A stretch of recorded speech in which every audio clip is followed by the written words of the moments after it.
So we will summarize what I have been doing is to help you succeed in keeping this world alive. And I know that the majority of you don't believe that the world is dying because you don't see it. But you have a brain. You have the ability to understand that things happen, that realities occur because they occur, or truth decides what can and cannot be. If you stop wanting, then you get to have, to view life as what it is, and if you don't stop wanting, you don't. But the end result, of course, is that we have to make a decision for life and world to survive. What I can tell you of that is that the world has changed. It's not the way it was 50 years ago. The population of humanity has doubled, 4 billion people more, and probably quite a lot more than that, at a rate of roughly 100 million more mouths to feed each and every year, at a loss of ocean life and a global warming and a loss of oxygen due to fossil fuel burning. And it's a finite element. It's an atom. It's not made on Earth. So it will run out. There are endless resources that are in your garbage mountains because you just threw them away. Your future has no future because there will be no resource, and your children will die because of that. And of course, the weapons of mass destruction will be used because of that, because without resources you can't survive. And so then, as is every war, we'll just go take theirs by murder or by enslavement. Either way, there's no element of life that allows you to live. You're going to starve, and of course, you have a quadrillion. They have over $250 billion in derivatives, in world derivatives, and $730 trillion in claims of promises that were made in the United States. And what we have to understand about that is that the bankers and the rich and the powerful and all the people who think they have all kinds of money don't have any money, because they elected to counterfeit it all, and that means they are operating with stolen property, and the property that they stole doesn't have any value because the promises cannot be kept. The resources do not exist. Not even the resource to rebuild what has been destroyed doesn't really exist. You have to let the planet heal itself. You have to get out of the way, and you have to stop, cutting down every tree. Did you know that every house that you build, every 1,000 square foot residence requires at least 2,000 years of tree growth? At least that, and on it goes. It cannot be as it is. And you have 80,000 new chemicals that are creating all kinds of cancers and disease and problems for life itself. You have people mutilating life, injecting chaos in it, depending upon evolution to fix whatever it is that they destroy. And the purpose of the chaos is to make life in nature destroy itself, because they figure that once they understand what actually is destroyed because we did this, then they know, they want to repeat that, and we're going to destroy this. And now we know what controls that part, but that isn't so, because it's a far more intricate reality than they understand. Nonetheless, they're going to destroy life itself. They're going to mutilate you and everything that you love, every child, everything that you love. They're going to mutilate you and the world around you. And things that are available for food are going to be poisoned. The water is already poisoned, or so close to the point of poison that you have no idea.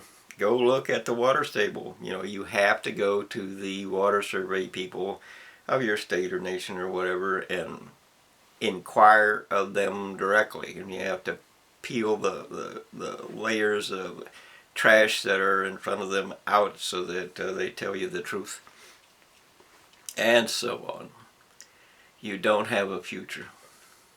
It doesn't matter whether you think so or not, you don't have a future, because that's what the evidence will prove. And I'm not asking you to believe me or believe that. I'm not asking you to do any of that, and I haven't asked you to do any of that for over 50 years. It is a case of let the evidence decide. And you can't let evidence like they produced in COVID, which was no evidence at all, it was just lies. You have to actually be invested in the evidence so that you can prove what the actual evidence is. And you have to go to court to prove what the evidence is, because every dog in the human race will say, I don't believe nothing except for what I believe. And I believe whatever I want. And I believe whatever I don't want. And that's all there is to it. But of course, their belief isn't going to keep you alive.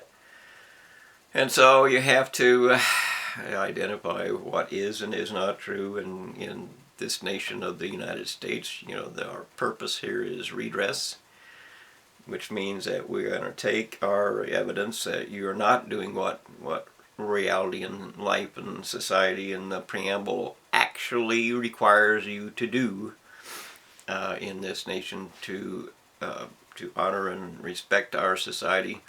You're not doing that. We have to take our employees to court, and they don't want to be taken to court. They don't want to be identified as this or that or the other thing, and they don't want to have change. They don't want what you have to have, and that is change. And of course, the universities are particularly irritated and at war with the idea of change, because they made the change, and we have to change back what they stole and what they corrupted and what they conspired against, and all of the things that university is. Well, 98% of what the university is. So, the end result is that because this is 5,000 years of written history that proves this is the best men could do. This is the best men could do, and we stand on the edge of extinction. So I'm willing to say, let women give it a try.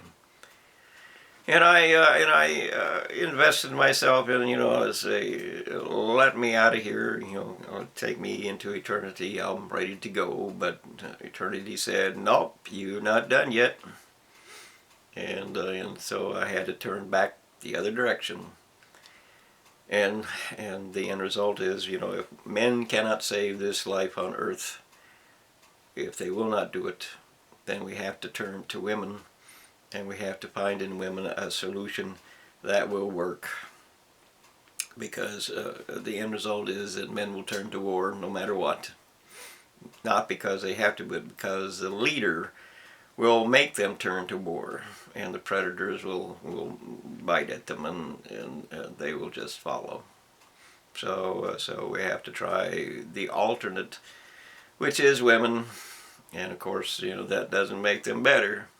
It just means that instead of the final result of men, which is war, the final result of women is law, because only the law can protect them.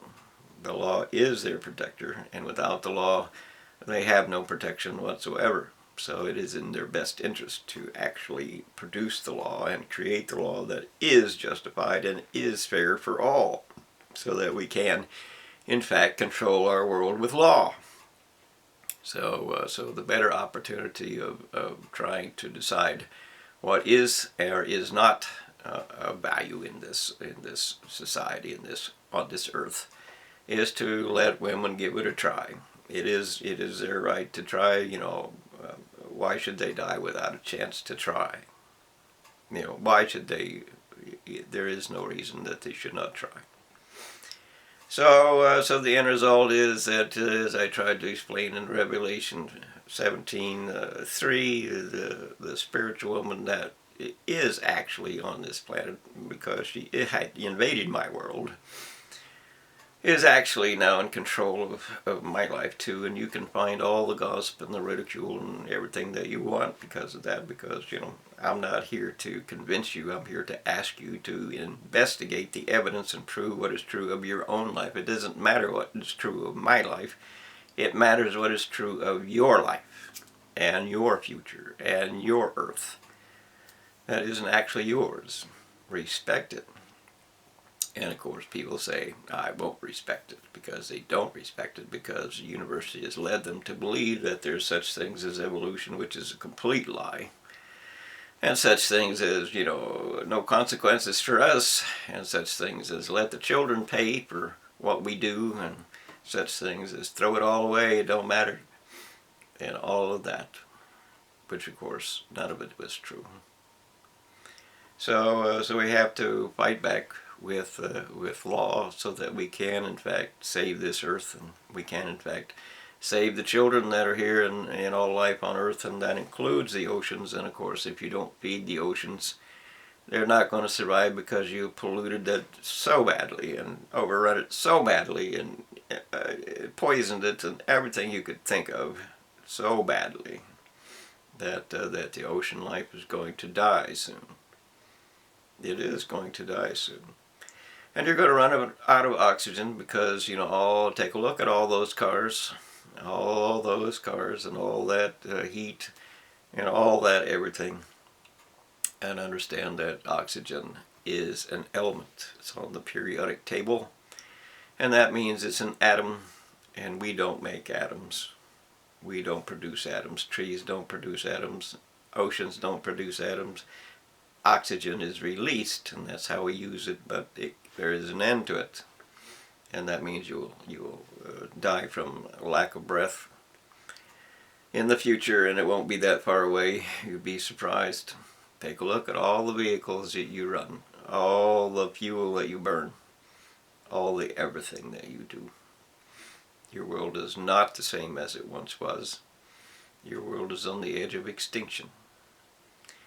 So life is what it is, and I am actually required to help women to try to define something for themselves that could help this earth if they want it. I don't have an option here, but you do. Nobody is going to force you. I can't force you. My life is just overrun. It's overrun. And you can ridicule that or whatever you want to do, but the end result is that I did do the best I could for you over 50 years, gave up a lifetime for this world, and would like to see it survive. I would like to see this earth survive and all the life that's in it survive. It's a creation of miracles, literally, because you cannot create it. Your scientists cannot create it. You're claiming, like scientists, that some damn bug, some single cellular thing is smarter than you are. Well, it's not. But it's smarter than they are, because they don't know any better. And you can say that because they lie. They lie. They cheat. They lie. They steal. And they lie. So we just sum it up with the idea that this world will be extinct. Life will be extinct. You have people trying to ignite the same fire that's on the sun here on Earth. 130 major experiments across this Earth, because they believe that if they could ignite the same source of fuel, which is atoms here on Earth, it's an atom that they're trying to ignite. They are lying and cheating and stealing and don't want you to interfere, because they want to prove they are God and can control the sun. But of course they can't. But if you don't stop them, they are likely to ignite that fire, and that will incinerate you, and in fact blow up the solar system, because of the basic physics and thermodynamics of what would happen at that point. So you have to decide. You know, it hasn't been that until recently that men and women have been able to mutilate all life on Earth, but they can today, and they are today, and they're trying to completely destroy natures because they believe they're going to change the genetics around a little bit. We're going to place some here and some here and some here, and we'll end up, you know, someday with with men that are bees or insects or fish or whatever the hell it is that they believe they're going to do from some fantasy of stupidity and delusion. There is, you know, they are the curse, they are Satan on earth. There is no other way to put uh, lives that are trying to destroy everything. And that's exactly what they're doing. They're trying to destroy everything. Because they want to prove they're God instead of God. They want to prove that they don't have to worry about the consequences of what they do because they are God. But of course that's not true. Truth will decide what their eternity will be. As it is, your truth will decide your eternity.